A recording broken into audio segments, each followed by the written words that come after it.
Chapitre 230 Guérison de l'hémorroïs et résurrection de la fille de Jaïr. Le 11 mars 1944. J'ai eu cette vision alors que j'étais extrêmement fatigué, tourmenté, et par conséquent dans les pires conditions pour penser de moi-même à de pareilles choses. Mais mon épuisement physique, mental et mes soucis se sont dissipés dès l'apparition de mon Jésus, et j'écris. Il marche sur une route ensoleillée et poussiéreuse qui longe la rive du lac. Il se dirige vers le village, entouré d'une grande foule qui l'attendait sûrement et qui se presse autour de lui, bien que les apôtres jouent des bras et des épaules pour lui frayer le chemin et haussent la voix pour amener la foule à lui faire place. Mais Jésus ne s'inquiète pas de cette bousculade. Comme il dépasse d'une tête la foule qui l'entoure, il regarde avec un doux sourire tous ces gens qui se pressent contre lui. Il répond au sourire, donne une caresse à quelque enfant qui réussit à se faufiler dans la masse des adultes et parvient à s'approcher de lui, pose la main sur la tête des bébés que les mères soulèvent au-dessus de la tête des gens afin qu'ils les touchent. Il marche en même temps, lentement, patiemment, au milieu de ce vacarme et de ces continuelles bousculades qui importuneraient tout autre que lui. Une voix masculine crie « Place! Place !» C'est une voix angoissée et que beaucoup doivent connaître et respecter comme celle d'un personnage influent, car la foule qui s'écarte très difficilement, tant elle est compacte, laisse passer un homme d'une cinquantaine d'années, vêtu d'un vêtement long et flou, la tête couverte d'une espèce de foulard blanc dont les pans retombent le long du visage et du cou. Arrivé devant Jésus, il se prosterne à ses pieds. « Ah, maître, pourquoi as-tu été si longtemps absent ? Ma fillette est très malade. Personne n'arrive à la guérir. Toi seul, tu es mon espoir et celui de sa mère. Viens, maître, je t'ai attendu avec une immense angoisse. Viens, viens immédiatement. Mon unique enfant est à l'article de la mort. » Il pleure. Jésus pose la main sur la tête de l'homme en larmes, sur sa tête inclinée que secouent des sanglots, et il lui répond « Ne pleure pas, aie foi. Ta fille va vivre. Allons auprès d'elle. Lève-toi, allons. » Ces deux derniers mots sont dits sur un ton impérieux. Au début, il était le consolateur. Maintenant, c'est le dominateur qui parle. Ils se remettent en marche. Jésus tient par la main le père en pleurs à ses côtés. Lorsqu'un sanglot plus fort secoue le pauvre homme, je vois Jésus le regarder et lui serrer la main. Il ne fait rien d'autre. Mais quelle force doit affluer dans une âme quand elle se sent ainsi traitée par Jésus. Auparavant, c'est Jacques qui occupait la place du pauvre père, mais Jésus lui a fait céder sa place. Pierre est de l'autre côté. Jean est auprès de Pierre et avec lui, il tente de faire barrage à la foule. Jacques et Judas de l'autre côté en font autant auprès du Père qui pleure. Les autres apôtres sont les uns devant Jésus, les autres derrière. Mais il en faudrait plus. Les trois de derrière en particulier, au nombre desquels je vois Matthieu, n'arrivent pas à retenir cette muraille vivante. Mais quand il vitupère trop fort et pour un peu insulterait la foule indiscrète, Jésus tourne la tête et dit doucement « Laissez faire ces petits, ils sont à moi. » À un certain moment, cependant, il se retourne brusquement, lâche la main du père et s'arrête. Il ne se contente pas de tourner la tête, il se retourne complètement. Il paraît même encore plus grand, car il a pris une attitude solennelle. Son visage, son regard sont devenus graves, inquisiteurs. Il scrute la foule. Ses yeux lancent des éclairs, non pas de dureté, mais de majesté. « Qui m'a touché ?» demande-t-il. Personne ne répond. « Je répète, qui m'a touché ?» insiste-t-il. « Maître, répondent les disciples, tu ne vois pas comme la foule te presse de tous côtés? Tout le monde te touche malgré nos efforts. » Je demande qui m'a touché pour obtenir un miracle. J'ai senti une puissance de miracle sortir de moi, car un cœur l'a invoqué avec foi. Quel est ce cœur? Pendant qu'il parle, les yeux de Jésus tombent 2 ou 3 fois sur une petite femme d'une quarantaine d'années, vêtue fort pauvrement et très ridée, qui cherche à s'éclipser dans la cohue à se faire avaler par la foule. Ses yeux doivent la brûler. Elle comprend qu'elle ne peut fuir, revient en avant et se jette à ses pieds, le visage presque à mordre la poussière, les mains tendues sans toutefois oser toucher Jésus. « Pardon, c'est moi. J'étais malade. Cela fait 12 ans que je suis malade. Tout le monde me fuyait. Mon mari m'a abandonnée.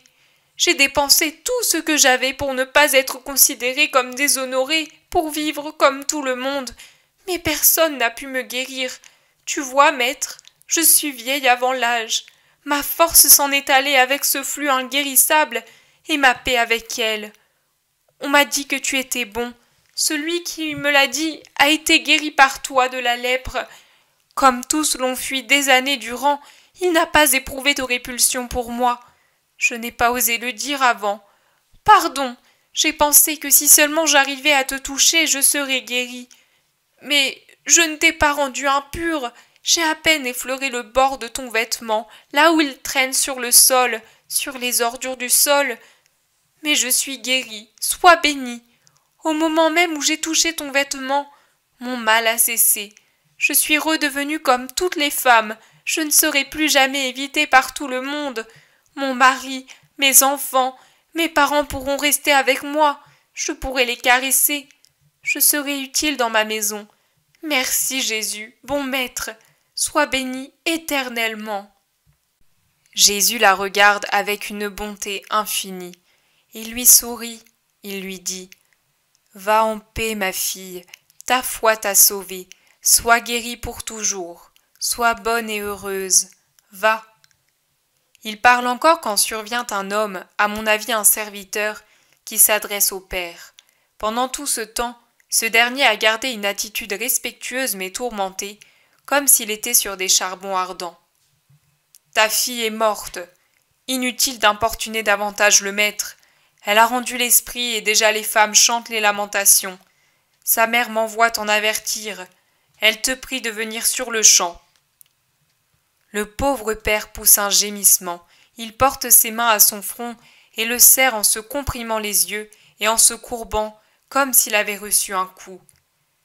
Jésus, qui paraît ne rien voir et ne rien entendre, attentif comme il l'est à écouter la femme et à lui répondre, se retourne pourtant et pose la main sur les épaules courbées du pauvre père. « Homme, je te l'ai dit, aie foi, ne crains rien, ta fillette va vivre, allons auprès d'elle. » Et il se met en route en gardant étroitement serré contre lui l'homme anéanti. Devant cette douleur et le miracle qui vient de survenir, la foule intimidée s'arrête, s'écarte, laisse Jésus et ses apôtres se faufiler, puis tel un sillage suit la grâce qui passe. Ils parcourent ainsi une centaine de mètres, peut-être plus, j'ai du mal à calculer, et pénètrent toujours plus au centre du village. Il y a un grand rassemblement devant une maison de belle apparence. Les gens commentent l'événement à voix haute et sonore, répondant par des cris puissants à des cris plus élevés provenant de la porte ouverte.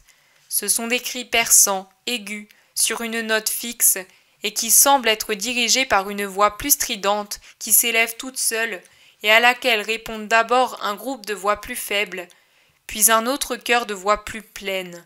Cela fait un vacarme à faire mourir les gens en bonne santé. Jésus ordonne à ses disciples de rester devant la porte et il appelle Pierre, Jean et Jacques pour l'accompagner. Il entre avec eux à l'intérieur de la maison, sans cesser de tenir par un bras le père en larmes contre lui. Il semble vouloir lui infuser par cette étreinte la certitude qu'il est là pour le rendre heureux. À la vue du chef de famille et du maître, les pleureuses, j'aurais plutôt envie de dire les hurleuses, redoublent leurs cris. Elles battent des mains, font résonner des tambourins, agitent des triangles et accompagnent leurs lamentations de cette musique. « Taisez-vous, » intervient Jésus. « Il ne faut pas pleurer. La fillette n'est pas morte. Elle dort. » Les femmes crient d'autant plus fort. Certaines se roulent par terre, s'arrachent les cheveux, ou plutôt elles font semblant, pour bien montrer qu'elle est vraiment morte. Les musiciens et les amis secouent la tête devant les illusions de Jésus. Ils croient qu'il divague. Mais Jésus répète un « Taisez-vous » tellement énergique que le vacarme, sans cesser totalement, devient bourdonnement, et il s'avance. Il entre dans une petite chambre. Sur le lit repose une fillette morte. Maigre, extrêmement pâle, elle gît, déjà habillée, ses cheveux bruns soigneusement coiffés. Sa mère pleure auprès du petit lit du côté droit et embrasse la main couleur de cire de la morte. Quant à Jésus, comme il est beau en ce moment, comme je l'ai rarement vu, il s'approche avec empressement. On dirait qu'il glisse sur le sol, qu'il vole, tant il se hâte vers ce petit lit.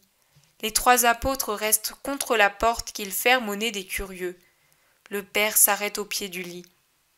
Jésus passe à gauche du lit, tend la main gauche et saisit la petite main sans résistance de la morte. La main gauche, j'ai bien vu. C'est la main gauche de Jésus et la main gauche de la petite fille.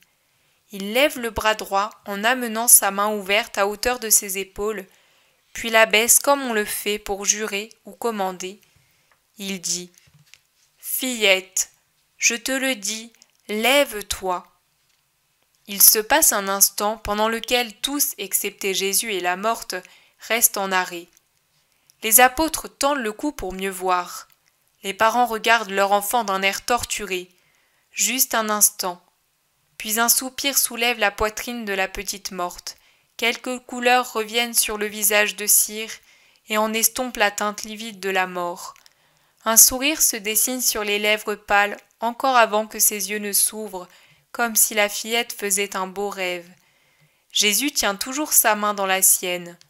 L'enfant ouvre doucement les yeux et regarde tout autour d'elle comme si elle venait de se réveiller. Elle voit d'abord le visage de Jésus qui la fixe de ses yeux splendides et qui lui sourit avec une bonté encourageante, et elle répond à son sourire. « Lève-toi » répète Jésus. Il écarte de la main les préparatifs funèbres éparpillés sur le lit et sur les côtés, fleurs, voiles et tout le reste, et l'aidant à descendre, il lui fait faire ses premiers pas sans cesser de la tenir par la main. « Maintenant, donnez-lui à manger, ordonne-t-il. La voilà guérie. Dieu vous l'a rendue. Remerciez-le, et ne parlez à personne de ce qui vient de se passer. Vous savez ce qui lui est arrivé. Vous avez cru. Vous avez mérité ce miracle. Les autres n'ont pas eu foi. Il est inutile d'essayer de les convaincre. Dieu ne se manifeste pas à ceux qui nient le miracle. Quant à toi, petite fille, sois bonne. Adieu. Paix à cette maison. » Il sort et referme la porte derrière lui. La vision cesse.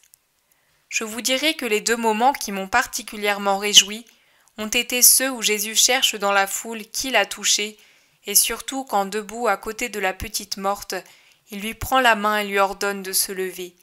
J'ai été pénétré de paix et d'un sentiment de sécurité.